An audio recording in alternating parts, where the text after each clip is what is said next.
রংদোল উপলক্ষে এবছর একটা খুবই সুন্দর দেখতে মিষ্টি বানিয়ে নিয়েছিলাম। এই মিষ্টিটার আমি নাম দিয়েছি গোলাপ ঘাস গোল্লা। এত অসাধারণ দেখতে হয়েছিল না মিষ্টিটা, একবার কেটে দেখালেই তোমরা বুঝতে পারবে। দেখো, ওপর থেকে সাদা রং আর ভেতরে সুন্দর গোলাপি রঙের। এই মিষ্টিটা সবারই খেতে খুবই ভালো লেগেছে। তোমাদের যদি এই মিষ্টিটা দেখে ভালো লাগে তাহলে অবশ্যই এটা একবার বাড়িতে ট্রাই করো। এবার রেসিপিটা দেখে নাও। বাড়িতে থাকা কিছু উপকরণ দিয়ে তৈরি করেছিলাম, বাড়ির সবার খেতে ভীষণই ভালো লেগেছে। নিয়ে নিয়েছিলাম 1 কাপ কাজু বাদাম, আর নিয়েছি একই মাপের 1 কাপ চিনি। এই দুটোকে মিক্সার গ্রাইন্ডারের একটা কন্টেনারের মধ্যে নিয়ে সেটাকে গুঁড়ো করে নিয়েছি।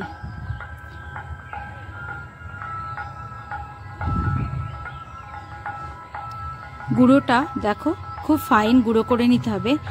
চিনিটা দেওয়ার জন্য কাজুটা খুব ভালো গুঁড়ো হয়েছে। এই গুঁড়োটাকে একটু নেড়ে চেড়ে নেবে, যাতে মিক্সির নিচে লেগে থাকলে সেটা চাকাটা ঘুরতে একটু অসুবিধা হবে। সেটা একটু নেড়ে চেড়ে নিলাম। এবার এর মধ্যে বেশ খানিকটা পনির দিয়ে দেবো। এখানে 500 মতো পনির দিয়েছি। এটা যদি আমার বাড়িতে তৈরি করা পনির, তবে যে কোনো পনিরই তোমরা এতে ইউজ করতে পারো, বা ছানা তৈরি করে নিয়ে সেটাও দিতে পারো।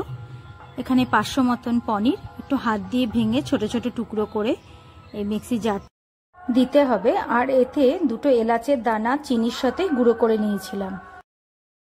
এবার একটা পেস্ট বানিয়ে নেব। দেখো, এই পেস্টটা একটু নরম নরম, তাই এর মধ্যে দিয়ে দেবো বেশ খানিকটা পাউরুটি। পাউরুটির ব্রাউন অংশটাকে কেটে ফেলে দেবে। আর এতে হোয়াইট ব্রেড ইউজ করলেই বেশি ভালো হবে, মানে হোয়াইট ব্রেডই ইউজ করতে হবে। এবার এর মধ্যে প্রথমে 2টো পাউরুটি স্লাইস দিয়ে দিয়েছি।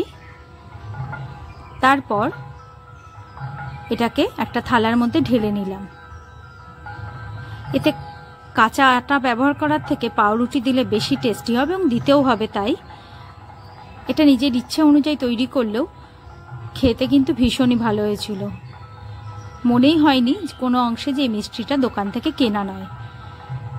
আরও পরে 4 পিস মতো পাউরুটি, মানে প্রায় ½ পাউন্ড পাউরুটি এটাতে আমি ব্যবহার করেছি। ময়দা বা মানে পনির অনুযায়ী এটা ব্যবহার করতে হবে। এরপর এটাকে 1 ঘন্টা মতো রেস্টে রেখে দিয়েছিলাম, যাতে নরম ভাবটা পুরোটা টেনে গিয়েছে পাউরুটিতে।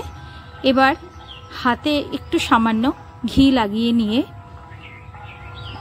যাতে হাতে লেগে না যায়, ঘিটা 2 হাতে মাখিয়ে নিলাম।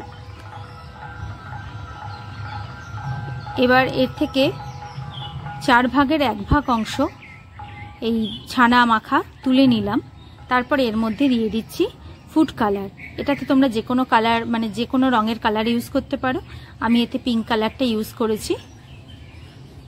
এবার এর সঙ্গে বেশ ভালো পিঙ্ক কালার হবে সেই রকম পরিমাণেরই একটু ফুড কালার নিয়ে নেবে। মিষ্টির দোকানে ফুড কালার তো আমাদের খেতেই হয় মিষ্টি দোকানের মিষ্টিতে, সুতরাং বাড়িতে সেটা ব্যবহার করলে এমন কিছু খারাপ নয়। আর এই রং দোল উপলক্ষেই তৈরি করছি, তো সেই জন্য বেশ একটু কালারফুল মিষ্টি করার ভীষণ ইচ্ছা হয়েছে। এবার হাতে ছোট ছোট করে প্রথমে ভাগ করে নেব। এই হাতে একবারে গোল করতে গেলে কিন্তু হাতে আটকে যাবে, সেজন্য প্রথমে এই ভাগগুলোকে করে আবার হাতটা ধুয়ে তাতে একটু ঘি বুলিয়ে নিয়ে এবার এগুলোকে গোল গোল তৈরি করে নিলাম। আর এত সফট, এত ক্রিমি, এত টেস্টি হয়েছিল না, কি বলবো তোমাদের। দেখো, সব পিঙ্ক বলগুলো বানিয়ে নিয়েছি। এবার আবারও হাত ধুয়ে নিতে হবে, নাহলে কালার হয়ে যাবে পিঙ্ক কালার। এবার এই সাদা ছানার মানে গোলাটা নিয়ে এবার তার থেকে এরকম পরিমাণে গোলা একটা নিতে হবে, দিয়ে এরকম বাটি মতো তৈরি করতে হবে, যেরকম ডালপুরিতে করা হয়। এরপরে এর ভেতরে পুরটা পুরে দিয়ে, মানে গোল পিঙ্ক বলটা পুরে দিয়ে গোল করে চারিদিকটা মুড়িয়ে নেবে। কোনো দিকে একটু বেরিয়ে গেলে সেখানে আর একটুখানি ছানা দিলেই রেডি হয়ে গেল। দেখো, একটা কত বড় বড় মিষ্টি তৈরি করেছি। মানে এই মিষ্টিগুলো দোকানে অন্ততপক্ষে 25 টাকা দাম নেবে, অথচ ঘরে তৈরি করলে কতটা কম খরচে আর কতটা হাইজিনিকভাবেই খাওয়া যায়। বাড়িতে ছোটরা এত ভালোবেসেছে এই মিষ্টিটা খেতে, মানে এত সুন্দর রঙিন হয়েছে বলে খুব মন ভরে গেছে। ছোট কি বড় সবারই ভীষণ পছন্দের হয়েছে। তোমরাও এরকম না বাড়িতে যদি মিষ্টি বানাও তাহলে দেখবে সবাই ভীষণ খুশি হবে।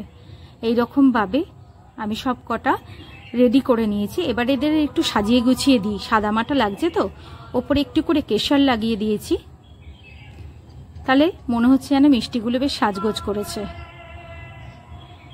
এই মিষ্টি তৈরির ভিডিওটা তোমাদের কেমন লাগলো আমাকে অবশ্যই জানিও।